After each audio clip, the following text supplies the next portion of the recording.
Welcome to the Cookbook, where we invite guests on to share the ingredients of what has helped make them the successes that they are. All of it, the good, the not so good. You're not going to find anything half-baked here. And our kitchen gets messy sometimes. That's when the fun starts. So come on and join us.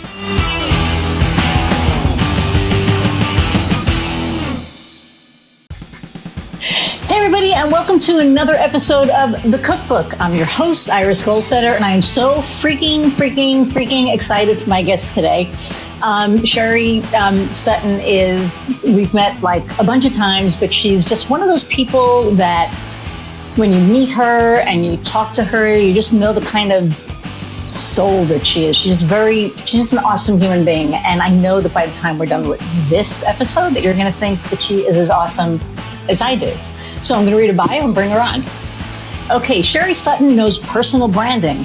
Her superpower is delivering the best of business growth strategy alongside her ability to hold space and help audiences excavate their true selves, uncover their magnetic message, and show up authentically, all without feeling dorky or going broke. Okay, I love that. But I'm always a dork. Okay, so she's a magnetic speaker who has shared her best podcast, Bosses with Baggage. I love that. Her deeply personal talks take audiences on her journey from a chronic people pleaser who appeared to have it all to losing it all to addiction, and her rise as a deeply authentic entrepreneur dedicated to helping others find their authentic voice. Sherry has a master's degree in executive MBA, studied marketing at Yale. Wow. Okay, I didn't know that. And spent nearly 30 years working in how old? Okay, anyway, 30 years working in strategic omni-channel marketing for everyone from startups to multi-billion-dollar international conglomerates. So we're sitting here laughing. Without further ado, let's meet Sherry. The doctors did a really nice job, I think, right? What? No. Like, wow. Okay. I know. So I'm 51. Okay. And I feel like I'm like, this is when I graduated from college and I started a career in marketing. And so I'm like, I've got 30 years of experience because it started when I was 21. And I'm like, God, I don't want to say that. So until just recently, I was like 25. I'll just say 25 years. That's good. Like 25 is fine. I just turned 64, right? It's like 64, what? And I read something somewhere, actually like a couple of days ago, that we don't, like our brains and our souls don't age. So we still feel like, I say I'm 64 and I have all the aches and the pains and all the shit that goes along with it, but I don't look it, I don't act it, I don't feel it except in the morning sometimes. But in my head, I'm still that, we'll say 35-year-old, because a 20-year-old was really fucked up. So, right. But, wow, that's like so awesome. We've talked so much and how did I not know that? So you recently did a TEDx, which is awesome. And thank you. Still have to watch that. Yes, I was hoping to watch it before we did this, but life happens. But I'm gonna watch it because Jess Sato helped you, and Jess is another amazing human. I love Jess. So let's talk about you and your journey. So, you've been doing this for 30 years. So. I know you're right. It is totally crazy. And it's interesting. I've gone back and forth from being an entrepreneur and not. I met a woman the other day who has spent her whole life as an entrepreneur. I mean, she came right out of college and was like, I'm going to be an entrepreneur. And I never really thought about that. Even though like my dad was an entrepreneur. My dad, he became a realtor later in life, but before that, he ran a consulting company. My whole childhood, he never worked for anyone else. My grandfather was an entrepreneur. Before that, I actually don't even really know, but I'm a third generation entrepreneur, but certainly wasn't something I thought about coming right out of school. I took kind of the traditional route, as it were. Marketing was not what I thought I was going to do. I wanted to be an academic, and I got really sick right out of college or in college. And I needed a job with insurance, frankly. And so I kind of fell into marketing. I loved the whole idea of at the time we called it the World Wide Web, which for those of you who don't know, there's this thing called, if you look at the URLs for people, right? It says www dot, like the old people still say www dot blah, blah, blah. That means World Wide Web.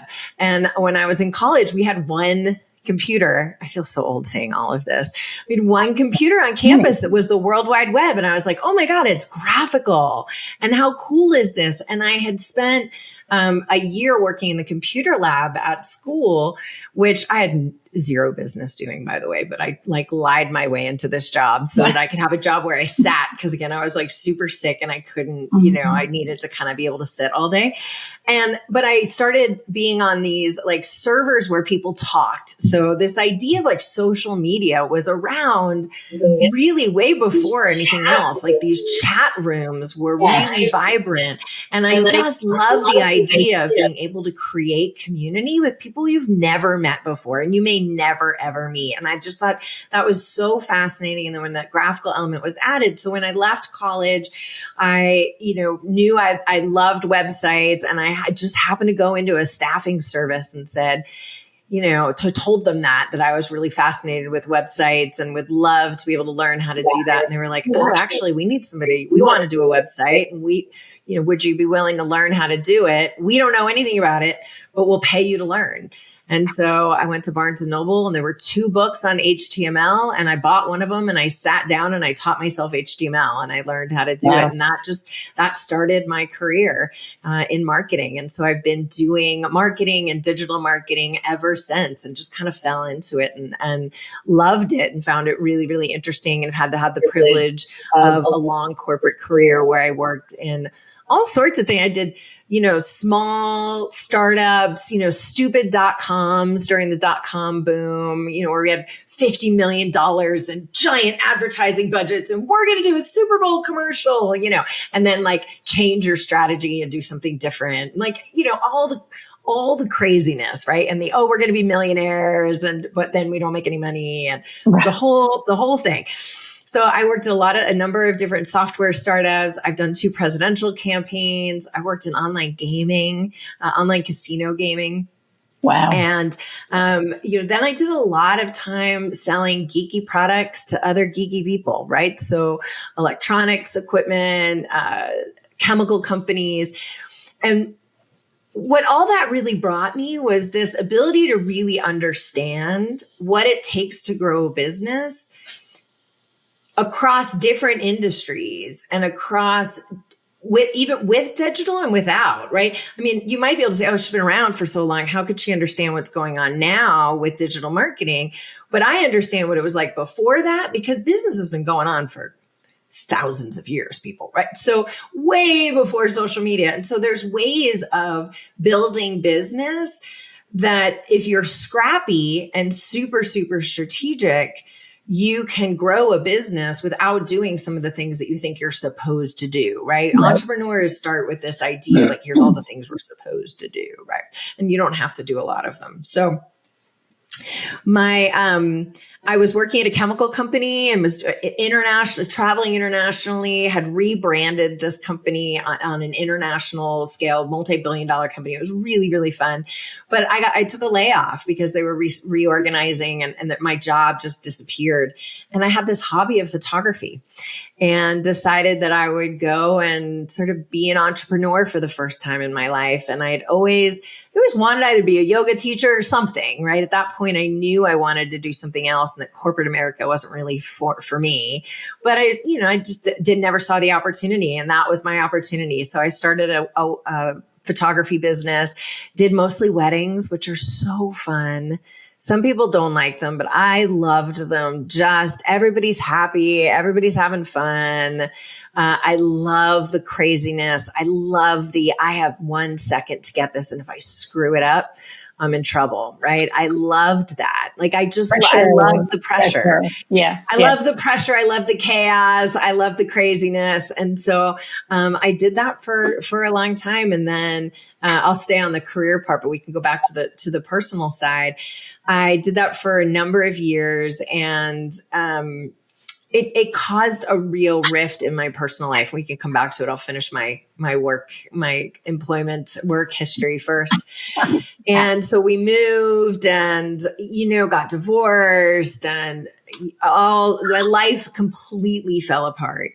And I went back to the corporate world for a while. And I want to just say to anybody who's listening to this, who's an entrepreneur and might be like, God, I just don't know if I can do this thing anymore. I don't have it in me anymore. I mean, we're going to all have those days, but it's okay to go back to corporate for a couple of years. I did it. I was like, look, I'm at a place in my life. I need somebody else to tell me what to do for a while.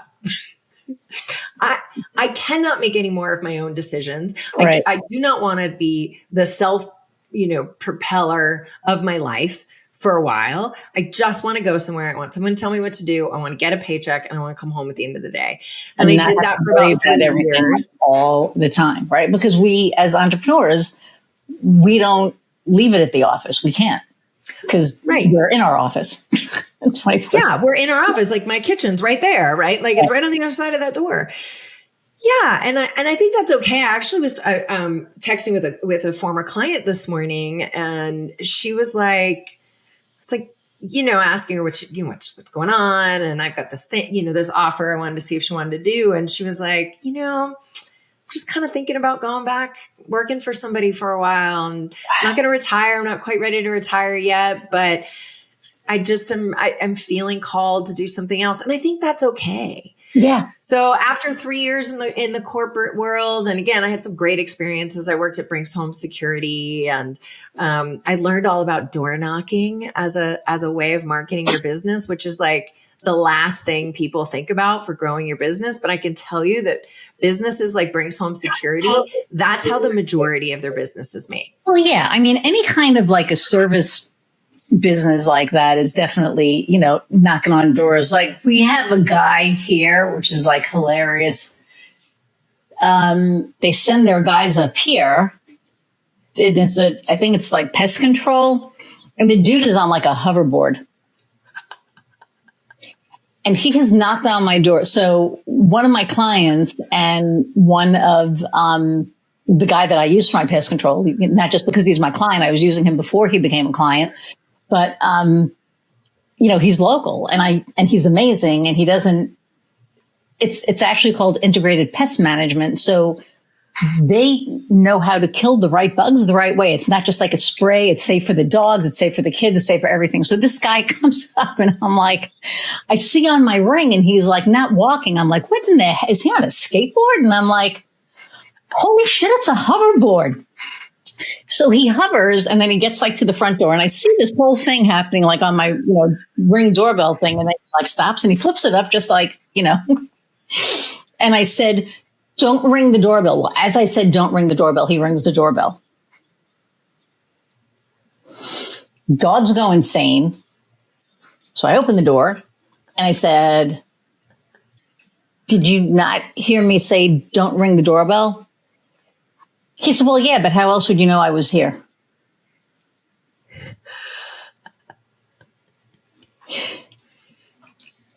If I looked at the ring and told you, don't ring the doorbell, clearly I know that you're here. But anyway, that was, and we have experiences with these people all the time. But you're right. For certain businesses, it's 100% effective. 100% effective.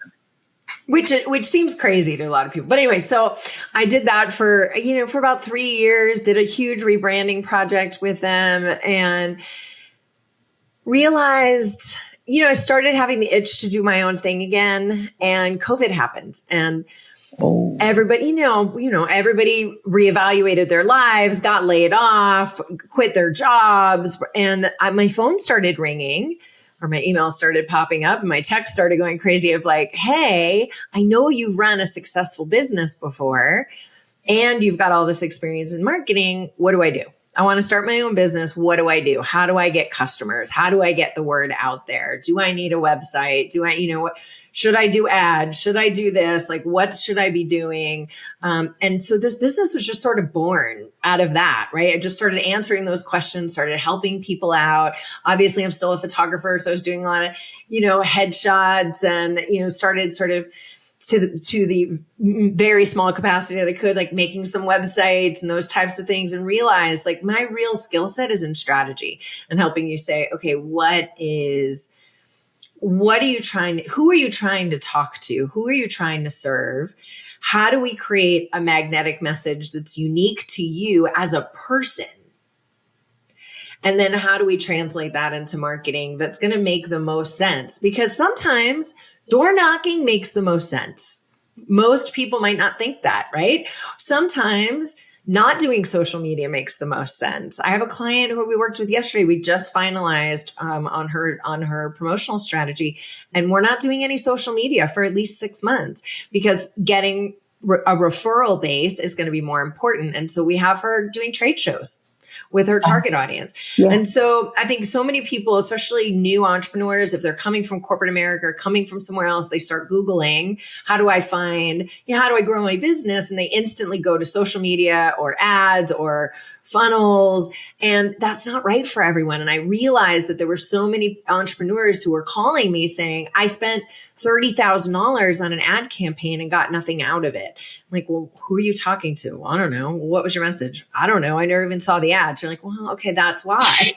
Wow. It's true. I mean, it's a true story. And I've heard it from multiple people. And so I really wanted to find a way to work with people one-on-one to say, okay, let's talk about just your business and exactly what do you need to do to grow it. And then, you can go off, because a lot of these things, especially if you're the face of the brand, you can DIY or have just a little bit of support. You don't have to spend as much as a lot of people were spending. And so I've sort of fit myself into that little niche, and I've been doing this, it's almost 4 years now, and just love it. I mean, there's days.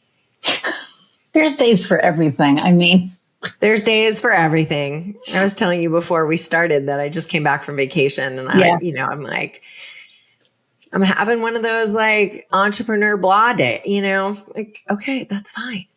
Yeah. We all have them. We're all going to have those weeks where we're like, just got through it. Right. Just like push through. And it's so funny. I've been very, very fortunately, like, I have really good clients, and I've been getting more clients, and, we're really starting to push podcasts and video, because a lot of people out there they should have a podcast. Like they should, so many people that I've been speaking to, I'm like, oh my God, you should have a podcast. But even video, because I think that video, when people see you on video, they see you, right? They get to relate to you. So that's one of the things that, and websites and SEO, but and I think it's one of the things that most entrepreneurs miss, is that idea of them being the face of their brand and not their product. Yes. And we talked about this. So like when I went down to Charles' site, Kim, she picks like the one picture of myself that I hated, and she didn't know, right? But she's like, your website's done. And I'm like, yay. And I open it up and I was like, oh shit. Right. It was like, oh my God. And I'm like, I hate my profile. And I'm like, why did she pick that picture? And I said, so why that picture? And she goes, because it's you contemplating and thinking, because that's what you do. You contemplate, you think, you strategize, and that's kind of like you looking. And I went, I think we should change it. And she goes, I don't. and of course, then I'm like, wait a minute, I'm paying you to do this, right? Because our asshole comes out when we get defensive. I mean, it does. And I went, I'm going to sit with it for the first time ever in my life. Like the asshole didn't come out like that, which was awesome. Mindfulness is a wonderful thing. I've been doing it for 4 years. So I sat with it. And then 2 weeks later, I would look at it every day and be like, and then 2 weeks later, I went back and I looked at it and I was like, oh shit, that's me. And so I called my wife in. I'm like, come here. She's like, what? I went, look. She's like, it's your website. I said, no, look what I built. Look what I built. And it became this whole other thing. And I'm actually going to start to do a keynote on this, is like the oh shit to oh shit. Because when we accept the fact that we're the face of our business, that people want to work, they want our services because they want to work with us, it's a hell of an eye opener. Yeah. Right? It's just like it was a, oh, okay. And I can't tell you how much business I've gotten because of that, because people go through it and they're like, oh, I totally want to work with her. Yeah. Totally want to work with her. So, but you also have to do it in a way that's authentic, because I think one of the things that happens is we're like, okay, so I'm the face. So that means I need to look like so-and-so, right? Well, whoever so-and-so is, right?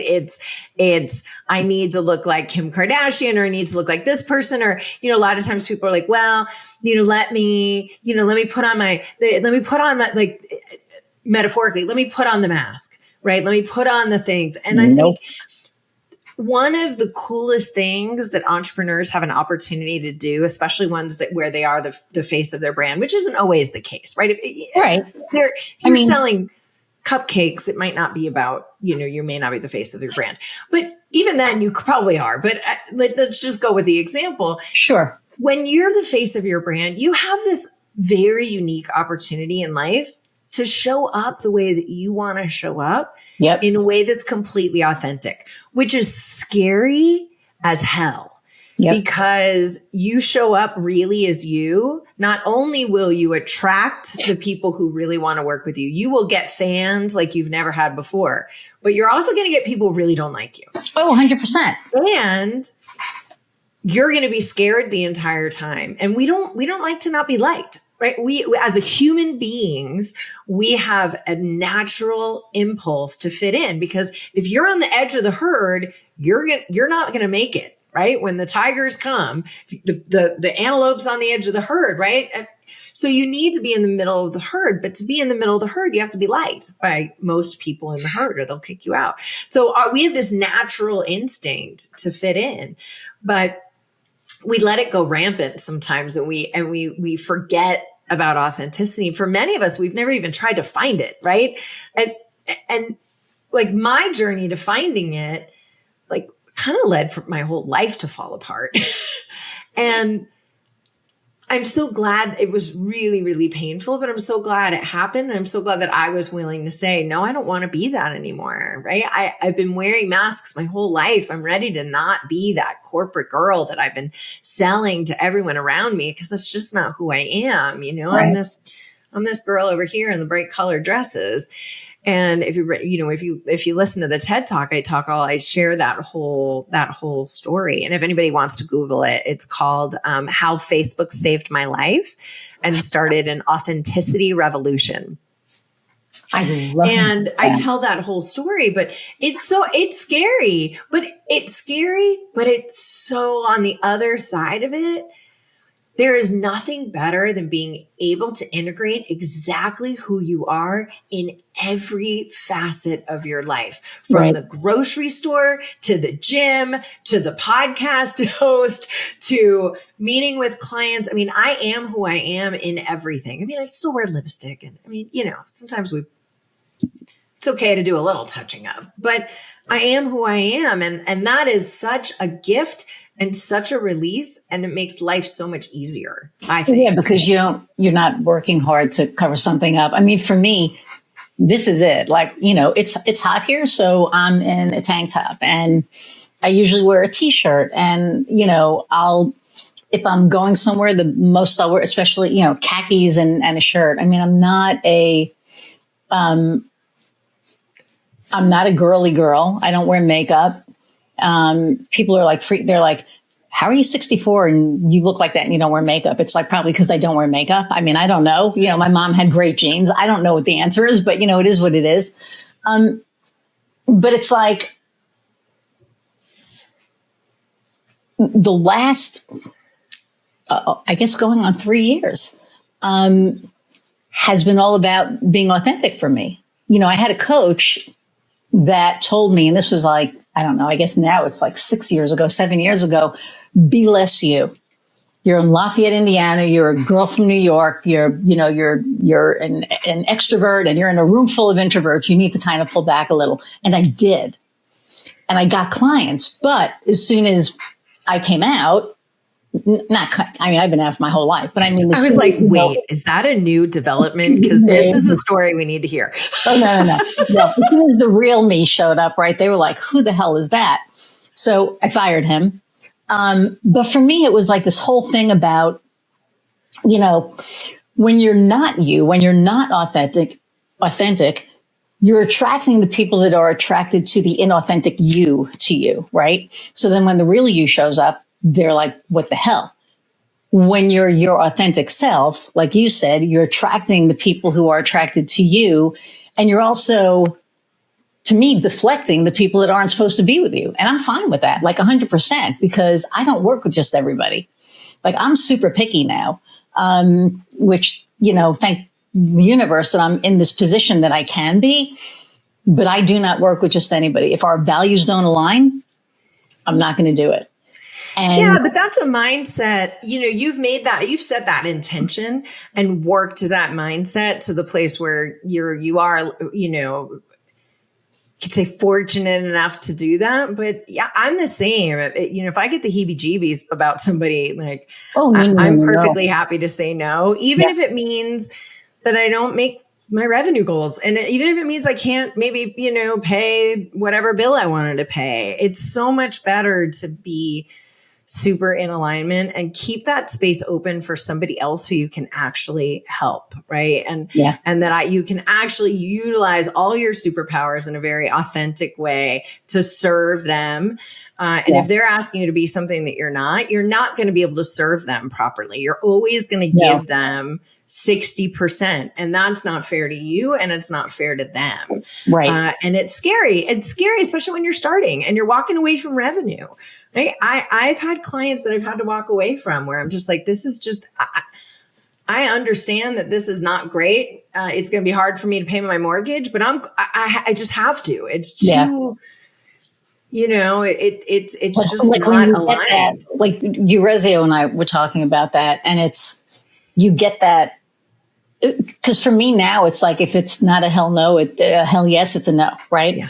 And it wasn't for a while. It would be like a kind of yes. So I'd be like, okay, now it's like no. If it's because I met this person at this point, I guess it's a couple of months ago, and he really wanted to work with me, but our values definitely did not align, and I said no, and he was like, why? And I said, we don't want to go there, but I just don't think this is a good fit. No, I really want to know why. Is it because of X, Y, Z? And I went, yeah. And he said, well, that's not how capitalism works and blah, blah, blah. And I went, first off, now you're telling me how to run my business. So that's a huge no. But second off, I'm not going to want you to be successful and make money to give money to organizations and want to dismantle my marriage. It's pretty simple, right? So I just remember him going, you're telling me that you don't want me to succeed? And I said, no, I'm telling you, I don't want to help you succeed. So, and honestly, for me, that's kind of where it's at. If I am not invested in you, I am not going. It is what it is. And feels bad. Part of me wishes that I could feel differently, but it's toxic out there right now for me to be able to feel any differently or to act any differently. So, and people know it. There's no secret of which way I lean.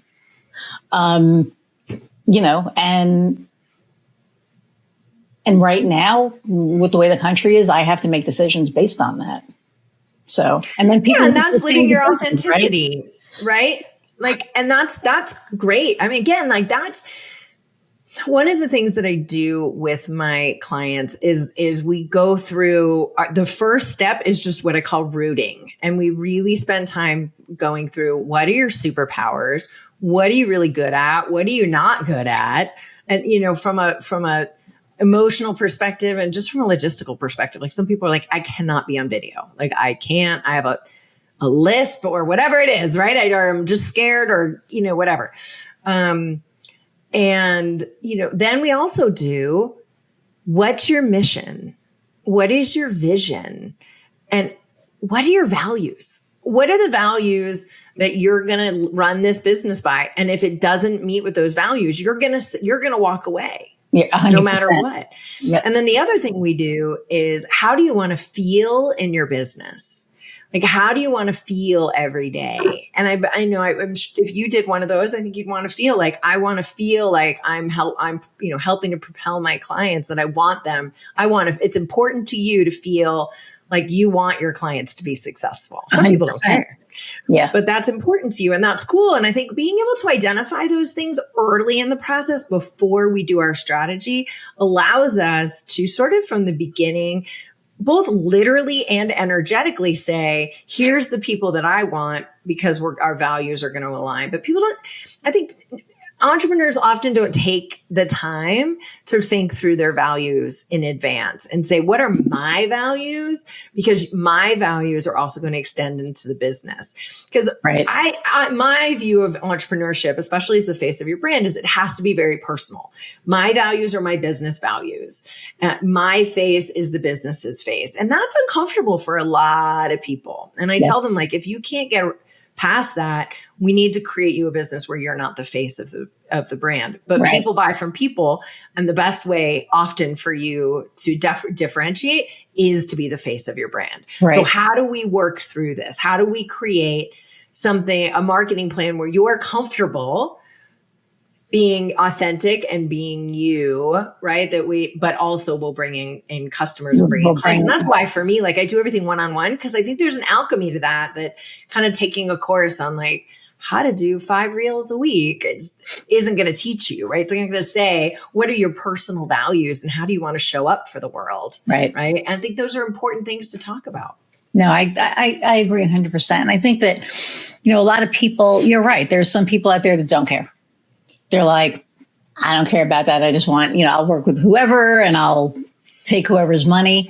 And I mean, I used to be like that because I needed the money, right? And there was a point that it was like, okay, I'm going to do whatever. And then when I started really being authentic and then being true to myself, it was like, I really had to take a look inward and be like, okay, what do I want to do? Who do I want to work with? So I have a coach that I work with that is the former COO of one of the largest, actually the largest not-for-profit in the United States.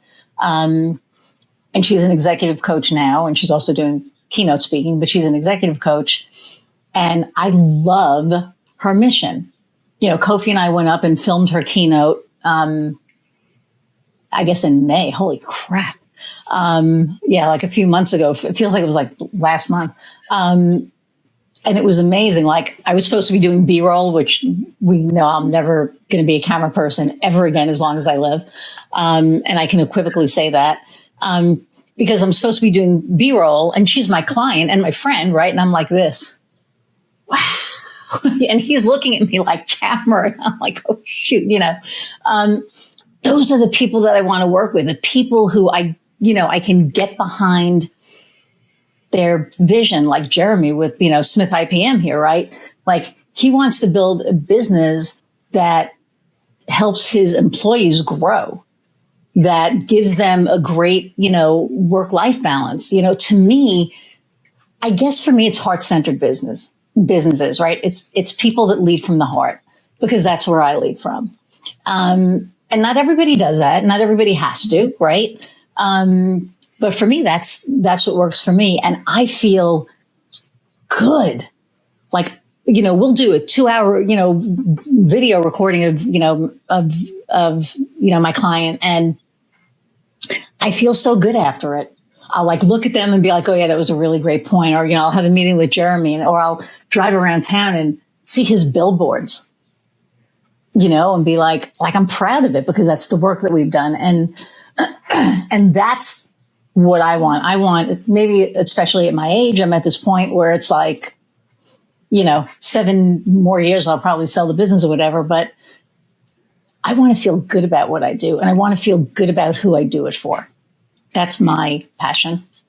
Yeah, because if you wake up in the morning and you don't like your job and you don't like the people you're talking to, right? I mean, it's still a job. I would love to be able to say like every moment of my life I love. But honestly, 90% of the time I spend, certainly anytime I'm with a client, I don't feel like I'm working. There are moments where I'm like, I can't believe I'm getting paid right now. I know. Yeah, I know. Okay. You want to give me money to hang out and talk to you about your business? Like, sure. I feel like it's highway robbery sometimes, but but that's how you want to feel, right? Like you want to feel like, oh my God, I'm living in all of my skills are being utilized all the time. And I'm just in this state of flow. And of constant service, right? And of grace. And I believe that like just from a spiritual perspective, right? Going back to being heart-centered, that's what it's all about, right? We're all just on this rock hurtling through space, right? It's all about helping one another. It's putting our ego aside, finding humility, being of service to others. And the only way we can do that is really knowing ourselves and saying, here's where I'm in most alignment. Let me find other people who are in alignment with me so I can serve them. They can serve me. Then we can serve someone else.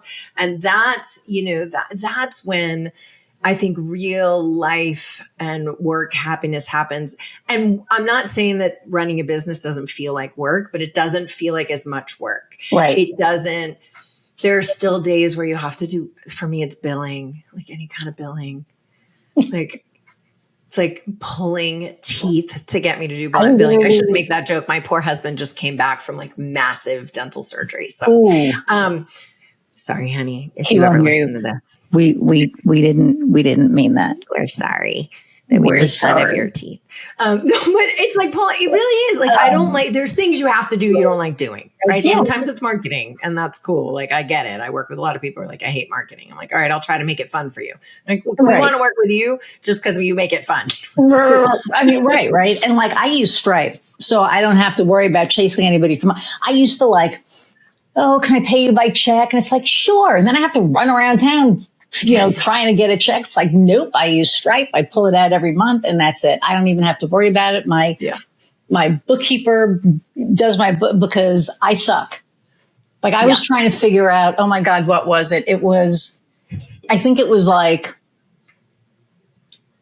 3% or 2.9% of 13,000. And I came up with 3,000 and it was really like 300. So I'm like, oh hell, I can't do that. That's like, I'm losing $3,000 on it. And I'm like, so I said to my accountant or my bookkeeper, I went, hey, what am I doing wrong here? Cause it doesn't seem right. And she's like, you need to add another zero. And I was like, that's why I don't do this. Math is hard. Math is hard. I'm watching my life. So there's this new show out called The 1%. And I get all of the word questions. She gets all the math stuff, like all the math stuff. It's like, okay, math is hard. You're 100% right. Okay. So what advice would you have for somebody who's thinking about becoming an entrepreneur? And I'm not saying this to be self-serving, but I do believe that if you start with a strong strategy and really take the time and put some money into building a really strong strategy from people who know what they're doing, it's going to make a huge difference. I see a lot of entrepreneurs kind of doing the Google thing, trying to figure it out, and they move forward because they don't want to spend a lot of money, which is totally understandable. But they end up spending a lot more time and money than they need to. I think if you can find whatever it is that is your handicap, if it's marketing, if it's finances, right? I hired a bookkeeper and an accountant right away before I was making any revenue because I knew I would not pay my taxes. It'd be 10 years down the road. My house would be taken. Like I know my liabilities. Find a been there, done that person and be willing to spend the money at the start to really get a strong strategy and really strong support in the areas where you're not going to be strong, because you can't do all of it. And if you go into entrepreneurship thinking that you can figure it all out on your own, because our entrepreneurs, like we are brilliant we're all very, very smart people, right? Yes. And we are super motivated, which is why we know we can be entrepreneurs. But we take on too much. And I can tell you that when I started this business, even before, I hired a coach and said, okay, I'm thinking about doing this. I had started other businesses before. I've worked in corporate America for a long time, but I know that I can't see the label from inside the bottle. And so I had to have a coach, and I was willing to spend the money and like take another month of working in corporate or whatever I needed to do to pay for it, so that I could really start with a strong strategy that wasn't coming out of just my head. Yeah. Is, stay in corporate one more month if you need to in order to do it. You don't have to spend a ton of money. There are coaches out there who are like, well, if you don't spend $120,000 a year on me, then, I won't even answer the phone. Like, you don't need to, yeah. Whether you go with me or someone else, there are affordable coaches out there. I am one of them because I don't believe, in some of that. That's a whole other discussion about the state of the coaching industry. But that would be my guidance, is find people who've been there, done that. And even if you don't have the money, join a group. Like we're in a group called the Dames, which is really for 6-figure earners and above. But even if you just go network, find other people who, have started other businesses, ask them for their advice. Just get out of yourself and be willing to ask for help. 100%. And our, speaking of, because I always talk about the Dames, are you going this year? Yeah. Yes. I know. We met last year. I know. But we have an annual conference, if you guys are wondering what we're talking about. Yes, we have an annual conference. And it's like big woman energy. Yeah. I mean, big woman energy. Big energy. That's like, that doesn't even touch it. The amount of energy in that room. I am one of the most extroverted people that I know. 3:00 on Thursday, I had to go to my room. And I called my wife. She was still at work because it was like 5:00 here.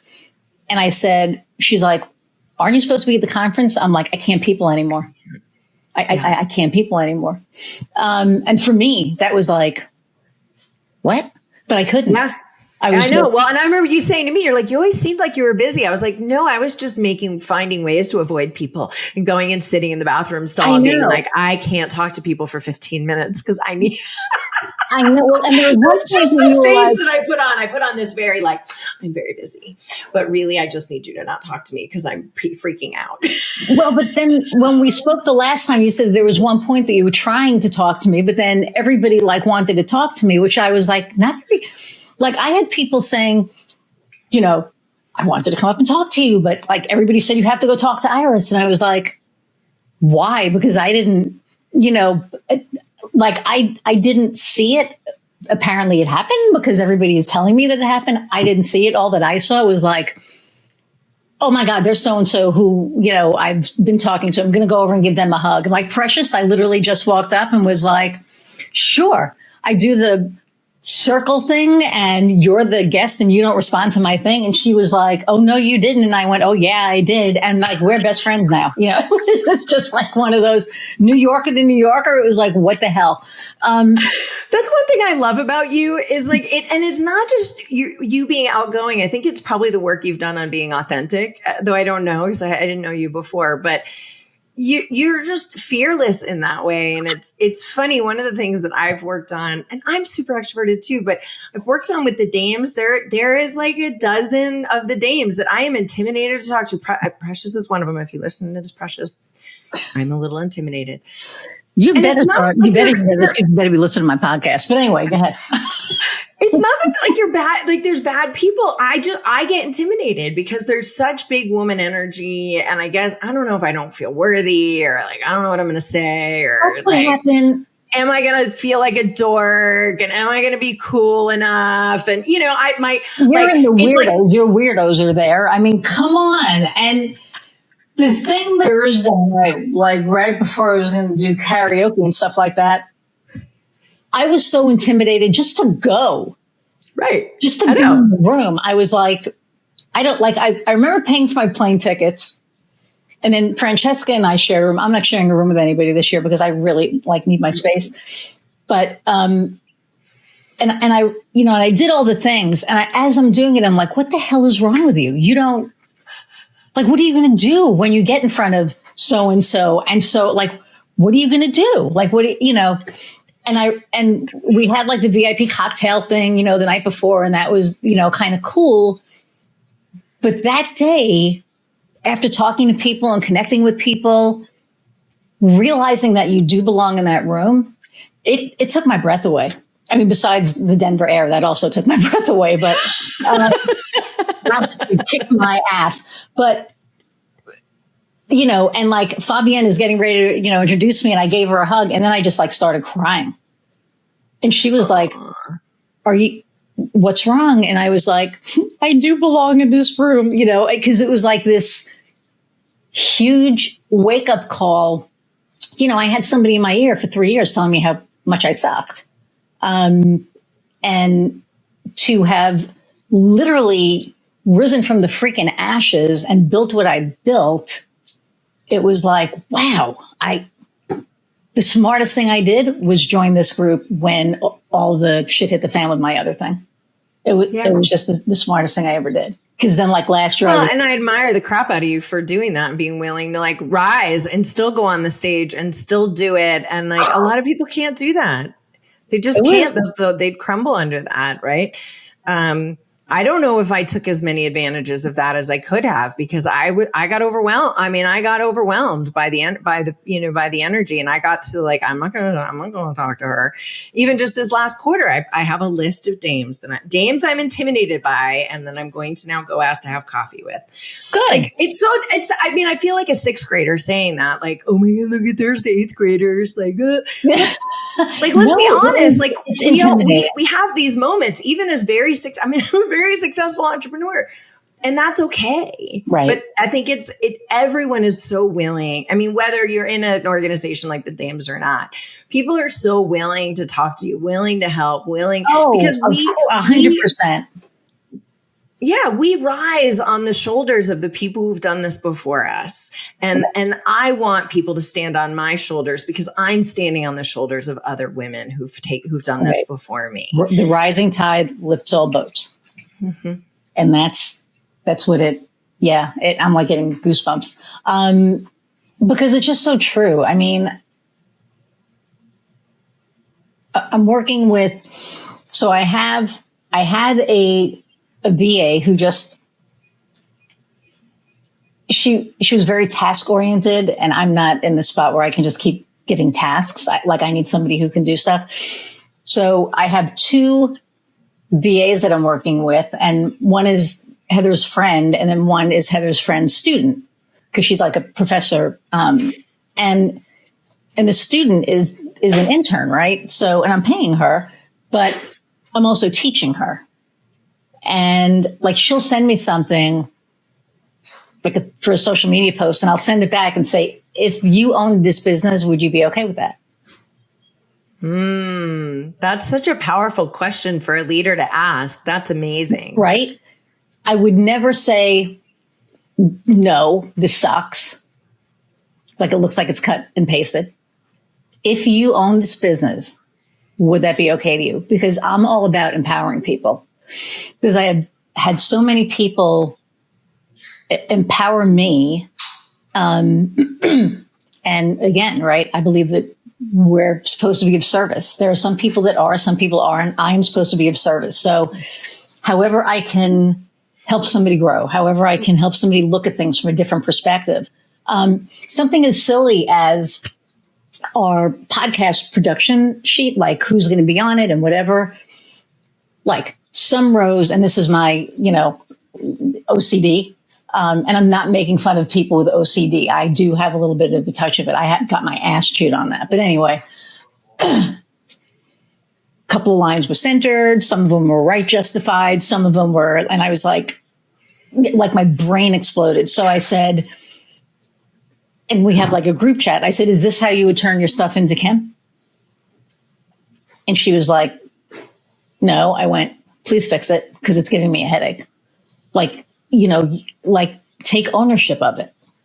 So I have team-based values that, everybody on my team has to meet, or because I meet them. So if you can't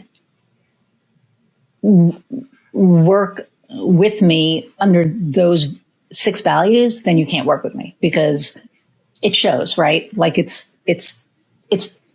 not the brand, it's the culture. And I just have it a certain way. Okay. So what's an obstacle that you've gone through, or maybe are still going through, that seasoned entrepreneurs or people in the C-suite, or, not like a new entrepreneur might have gone through? Why can't I talk right now? What is an obstacle that you have gone through that somebody might be going through right now as we speak, or try to speak?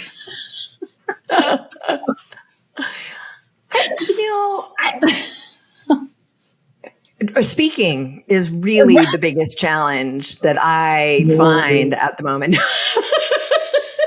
You and me both, sister. Okay, go ahead. I'm making a little fun of you. That's okay. For me, it's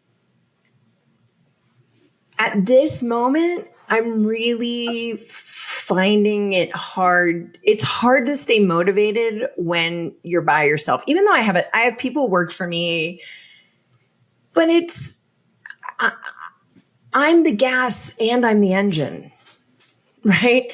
And so I have to keep it moving all the time. Yeah. And it's me. And that, I love that. That's why we're entrepreneurs. We don't want we don't want somebody else to be the gas in our engine. I don't know if I could take this analogy any further, but like we want the battery in our Tesla. No, go ahead. But it's exhausting. It can be exhausting. Yeah. And there are moments where you're just going to get tired, right? And you don't really know what's next, and decision fatigue is real. And I think it's okay to just acknowledge it, right? I mean, I'm in one of these phases right now, and a little bit of it is I just came back from vacation, but even before I left, I was kind of hitting a burnout. I had a really lovely, busy first quarter. I had the TED Talk in January, which was like a 3-month prep cycle. Yeah. The TED Talk, which is, it's like for me anyway, it was like running a marathon. I mean, I really, really prepped. I really worked hard at it. Then my business just boomed. And so I was super, super busy for about 4 or 5 months. And I'm still busy, but like it's gotten a little bit more manageable. But I think I just never really, I never really recovered from that level of like super high energy. And I think it's normal. It's normal to just kind of have these moments where you're like, oh my God, I have to make all these decisions still. Yeah. And I think the biggest thing for me is just giving grace when those moments happen, and be like, yeah, this isn't, of course you're going to feel like this sometimes. Sure. Like, that's totally okay. You're going to have these moments where you're like, okay. Just don't make any major decisions. Like, let it ride out. Yep.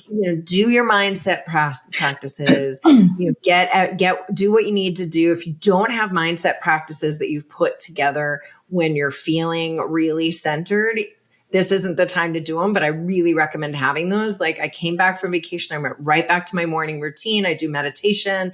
I have a journaling exercise that I do every single day. Starting, moving a little bit more and getting back, utilizing that routine and just letting it pass, because it'll pass. And 3 days from now, I'm going to be, writing my next book, right? And I think it's okay. Don't get all freaked out. I get freaked out about my own emotional state, and that might just be me.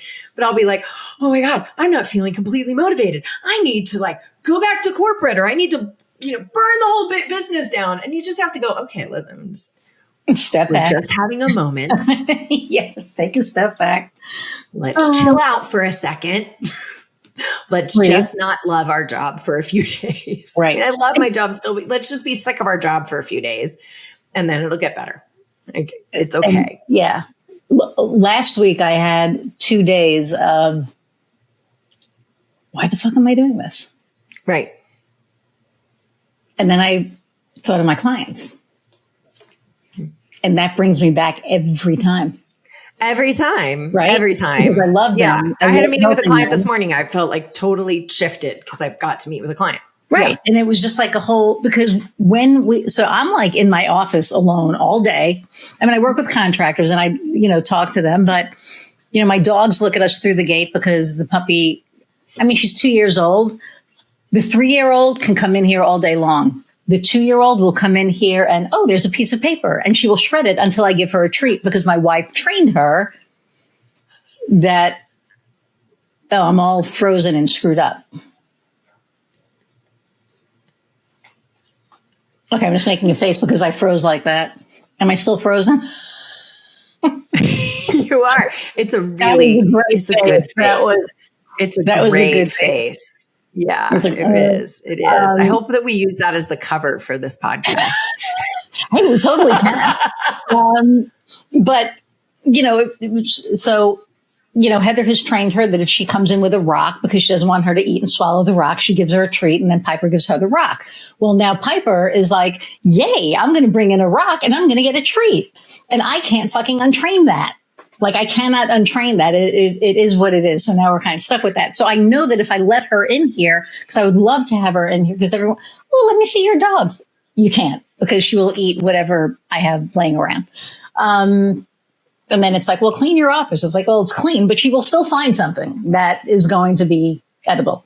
But anyway, it is lonely, right? And so I'll have like coffee with somebody, but it's on Zoom, and I do BNI on Thursday mornings, and that's like another thing. But now, because my clients are local, I get to go out to lunch, so I can do certain things, right? Or we can go to dinner, or because it's weird, but I know COVID ended 2 years ago, a year and a half ago. It still feels like there's reverberations from that. Where it's like, we can go out and eat. Oh, yeah, that's right. We can do that. It's just like a weird thing for me that, but again, in here, it just feels this is where I am all day long. Yeah, I got an office last year because I was going a little postal. And so I did a like co-working space for a while. And then I opened up a studio and a photography studio along with an office, just because I happened to find an office that was big enough to do a little like headshot area. And I kept it for a year, and I wasn't quite using it as much. And so now it's been about a month and a half that I haven't had it, maybe 2 months. And I can feel it because I'm here all the time. There's like nowhere else for me to go. So I need to find some coffee shop or something just to mix it, just to mix it up. And I think that's one thing that entrepreneurs beat themselves up about too, is like needing other people, needing to be in a different space. Like, we're not willing to take care of ourselves. We're so motivated, which is lovely, but we gut through things a lot of times that we don't have to. I think giving ourselves more grace and being willing to say, okay, I'm not feeling it right now, or I need to mix up this energy. I need to go to Starbucks and read, or I need to go walk around the block, or whatever, is giving ourselves the grace to be like, I'm not perfect. Like, I can't, I'm not a machine. Like, I'm still a human being, and that's okay. I think the other piece of advice that I would give new entrepreneurs is it's going to take longer than you think and cost more than you think. It's like a home improvement project. It'll always take longer and cost more than you think. And that's okay. I love that. The idea that you're going to be able to start a business and instantly start bringing in what you were making in corporate is tough. And I think a lot of people really don't realize that. They buy into a little bit of the MLM rhetoric of like, work 2 days a week and make $100,000 and all that. I talked to a woman who was a top producer in one of the big MLMs yesterday, and she retired because she burned out. She was like, yeah, I was the top salesperson in the organization. She goes, I worked 16 hours a day for 4 years straight. Wow. She's like, yes, there's no one in that organization who can work 2 hours a week and make six figures. There's no way. We would sell that, frankly, to get people to sign up, but it didn't exist. And I was like, oh, finally, I felt validated, because I've always sort of said that, but to have someone say it to me, I was like, yeah, okay, that's what I thought. So people kind of buy into that rhetoric of like, oh, well, I just need, or the passive income or the whatever, is like, it doesn't really work that way. You have to go into it with the mindset of, this is going to take some time. It's going to take time to build my audience. It's, again, why you want to have a real strong strategy from day one that's really vetted by somebody besides you, who's kind of been there, done that. Have a real strong strategy. And, it's going to take a minute, and it's going to take longer than you want. You don't have to spend a ton of money depending on what you're doing, but you just got to be willing to give yourself the time and give yourself a little bit of grace. And I think if you look at it that way, it helps a lot, because where I see the real among entrepreneurs is when they're like, oh my God, I've been doing this for 3 months and I'm not making six figures. You're like, yeah. No, I always say overnight success takes about 10 years. Yeah.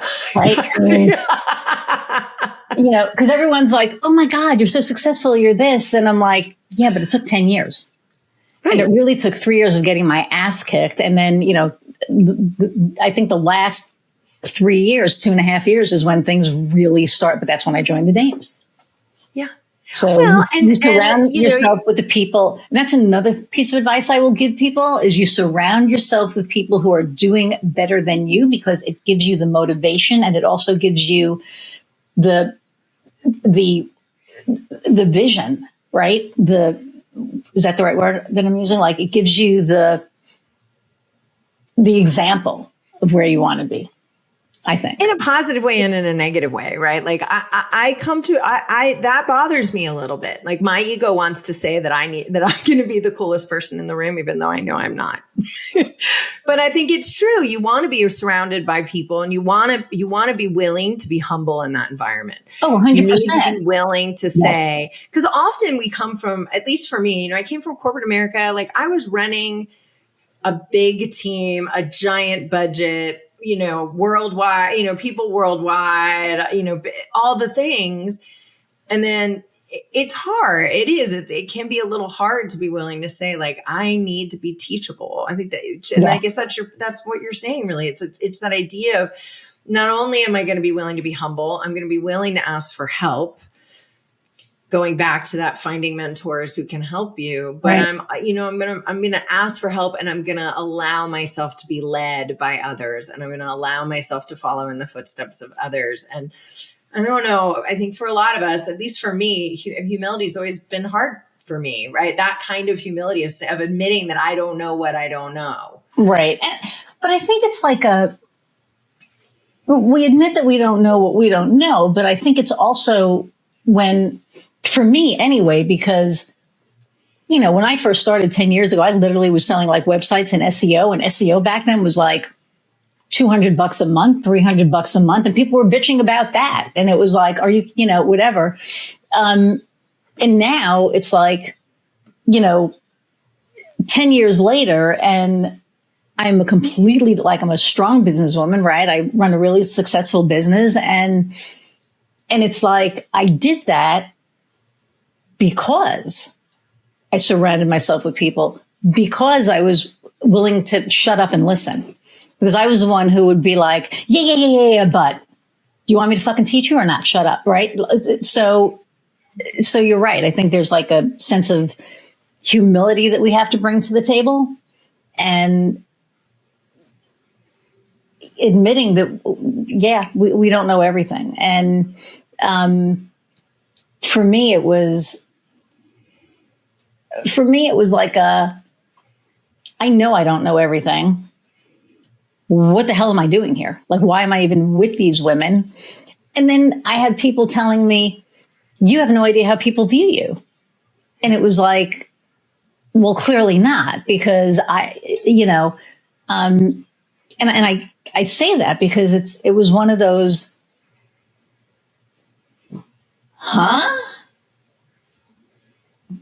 worthy of that?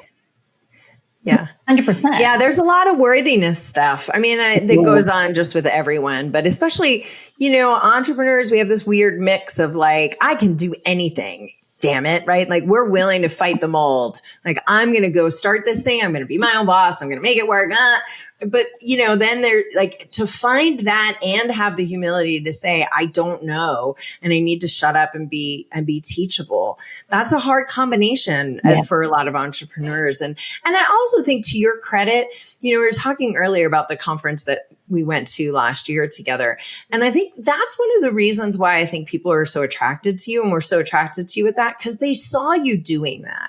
They saw you going to these networking meetings. They saw you saying, I don't know, I want to be teachable. Like teach me. I want to learn from you people. And that's the best way to connect with others is to ask them for help and support.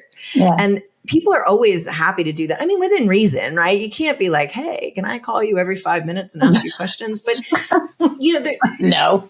Anybody who's willing to say like, I'm thinking about doing this. I need somebody to run it by. Can I buy you a cup of coffee? But man, it takes some humility to do that, especially for us ego driven, I can do anything, on my own type of entrepreneurs. Yeah. Yeah. It was, I can't wait for this year because not knowing that, but knowing more people walking into the room, right? It's more like a reunion at this point, right? For a lot of us, because a lot of us met for the first time last year, which was incredible. So see, we are over an hour. Okay. So what's your differentiator? Nice face. She's like, I know. My biggest differentiator is that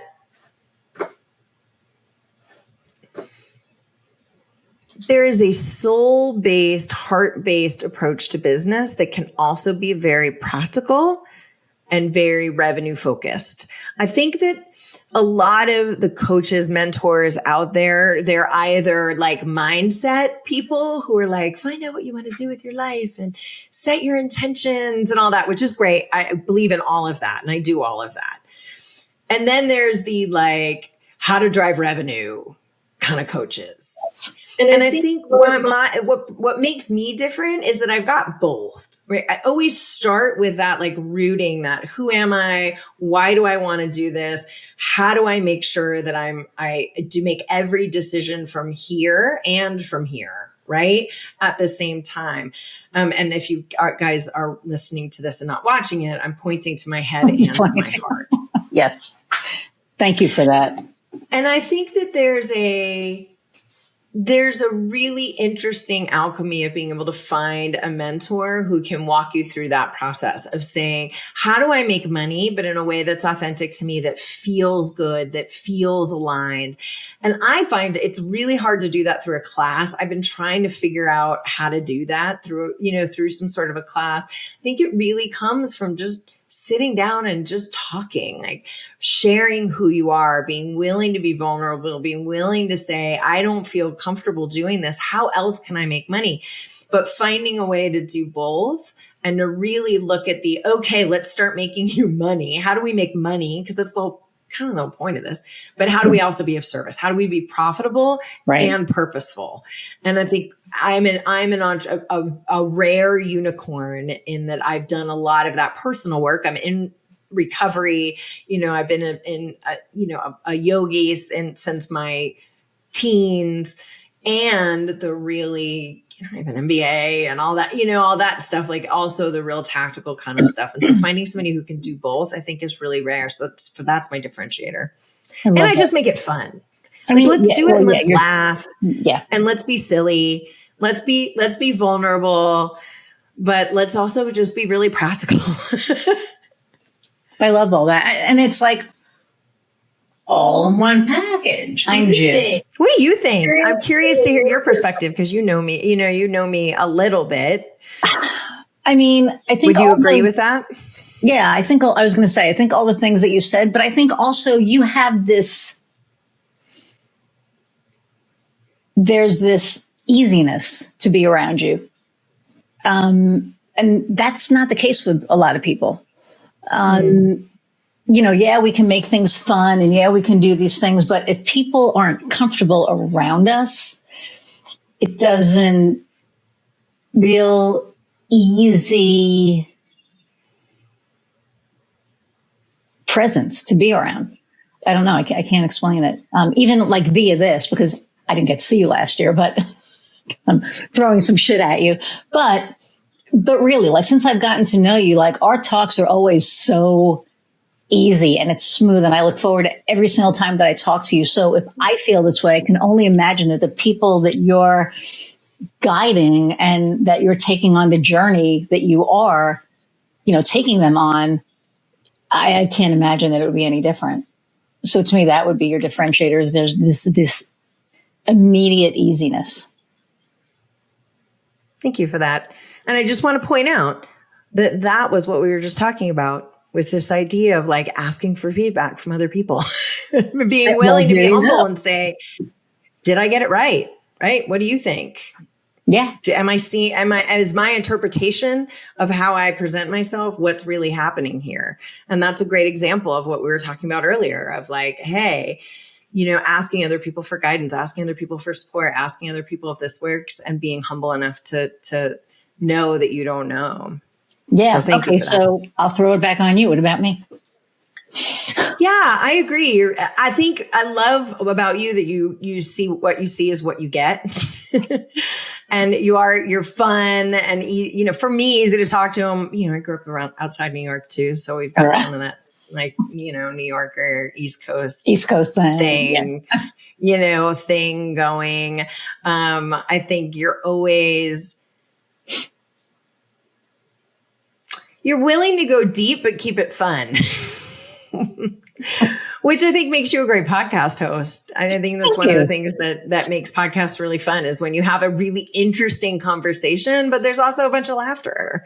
And I think you and I have that same kind of approach, right? Of like, we're going to go deep. We're going to talk about the meaningful stuff. We're not going to just, whatever, but we're going to have a little bit of fun with it along the way. And I think, I admire so much having watched you kind of in the Dames, and I learned a lot. I don't know if you ever saw Annie's another woman in the group, and she did a commercial about Funference and about my experience at Funference. And it was about you and watching you, like, how does everybody know her? And like, it was just such an interesting thing for me to realize, like the level of sisterhood that you could find with people who were virtual, and that I realized that you had something that I wanted, and that I have made an effort to emulate you in that like seeking to connect with other people in a way that I struggle with, right? I'm a little bit of an only child, and I always feel a little dorky and and so I that's one of the biggest things that I admire about you is this drive to always connect and learn and ask for help, which is very rare. Well, I'm like, it takes a lot to get me speechless. Thank you for that. I had no idea. I've never sseen that. Now I have to see it. Like I've never seen that. I'm pretty sure it was. We'll have to find it. You have heard. I'm pretty sure that's what I talked about in that. I remember talking about it somewhere. I think it was in that commercial, this idea of sisterhood. Wow. Thank you for that. Okay, I have to gather myself. So how can people find you? Yeah. So my website's kind of the easiest way. It's sherrysutton.com, SherrySutton.com. And I'm on Instagram, Facebook. I'm on all the social places. Mostly hang out on Instagram and Facebook because that's where most of my folks are. I do a lot of free trainings. My YouTube channel is really, really robust. I do a ton of free trainings. I believe in, making it really easy for people to figure out how to do the how-tos in their business once they have their strategy. So I do a lot on YouTube. So feel free to go check that out. It's Sherry Sutton, your marketing mentor. Or if you just Google Sherry Sutton, you'll find me. Nice. And the last question, I can't believe we're here already. I mean, we're like way over an hour, but I don't care. It's my show. So Kofi, I know, right? What time is it? Like, I gotta eat. But the last question that I ask everybody, and this makes me so sad because I want to talk to you like so much more, is what lights your fire? Personal, professional, whatever. It doesn't have to, just be you. Yeah, I really, the reason why I do this business is because it lights my fire. And the part that lights my fire is when someone comes to me and says, I've had this experience in my life, or I have this skill, or I have this love that I've never been able to use before. And I want to use it to be of service to someone else, right? Whether it's I'm a recovering alcoholic and I want to be a sober coach, or, I spent my whole life learning how to sew for my grandmother, and now I want to give back to, people who can't afford clothing or something. I love when someone comes to me with a real purpose and a real personal vision and mission. And they're like, how do I build this into a business? And just helping them figure that out and helping them see how they can show up really authentically in the world, utilizing all of their superpowers and still make a living and a good living and make money doing it. There is nothing better than watching someone who can really show up in the world and just do it in a way where they shine and, again, get the rewards back from it. That's the coolest thing to me. I love that. Thank you so much for taking your time today to talk to me. Thanks for having me. Oh my God. Yeah, we're going to totally do this again. And then we're going to talk more, but, really, thank you. You have been amazing. I'm going to say goodbye and then come right back. So hang on a second. And I feel like I'm lagging a little. That's okay. Everybody, thank you. Thank you so much for hanging out for well over an hour with us today. I appreciate each and every one of you. And I hope that I was right and that you love Sherry as much as I do after this episode, because she's just freaking awesome. For those of you that, have been watching for a long time, please go leave a review. Reviews are like our lifeblood right now. So go like, share, subscribe, and review. Hopefully it's a good one, but even if it's not, just leave a review. Appreciate all of you. And until the next time, go out and find what lights your fire. See ya.